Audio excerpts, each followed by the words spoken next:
Bonjour Félix. Hey Zach, tu es prêt pour un autre été au camp? Je suis plutôt enthousiaste. J'ai entendu dire que l'athlète olympique Jason Roger allait enseigner l'escrime cette année. Génial, ouais, j'ai entendu ça aussi. Bienvenue au camp en garde, tout le monde. Pour l'activité de ce matin, nous allons apprendre l'art de l'escrime. L'escrime est un sport de stratégie et d'adresse. Et surtout, c'est l'occasion de s'entraîner à être de bons coéquipiers les uns pour les autres.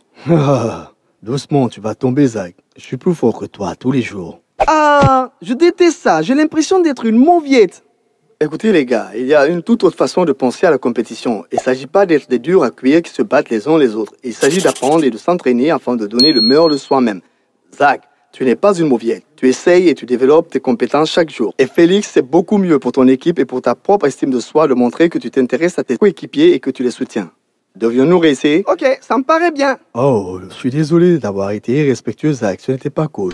Félix, tu te souviens quand tu as eu si peur l'année dernière pendant les histoires de fantômes du feu de camp? Tu as presque fait pipi dans ton pantalon. C'était hilarant. Peu importe, mec. Je n'ai pas eu peur. Wow, les gars. Il n'y a pas de quoi avoir honte d'avoir peur. Cela fait partie des émotions humaines saines. Et les garçons devraient se sentir tout à fait normaux d'avoir ces sentiments. Mais non, qui va raconter la prochaine histoire de fantôme? Zach, tu pleures?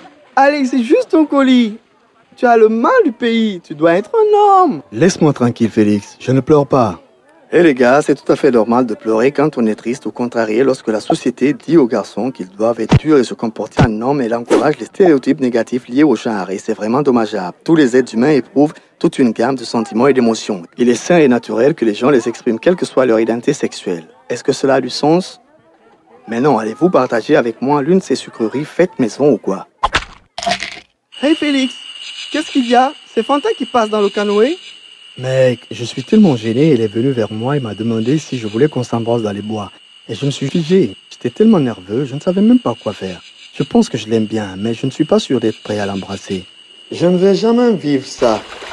Elle ne me regardera plus jamais. Hey Félix, tu te souviens de l'autre jour quand j'ai parlé des stéréotypes négatifs liés au genre? C'est la même chose. Il n'y a aucune raison pour que tu te sentes obligé d'être performant ou d'avoir un certain comportement sexuel. Il faut du temps et de la patience pour comprendre ces choses. Et les personnes qui s'intéressent à toi le comprennent. Les garçons doivent savoir qu'ils ont le temps et l'espace pour découvrir leur sexualité, qu'ils ne doivent pas subir la pression de leur père ou de la société. Merci Jason, je me sens un peu mieux.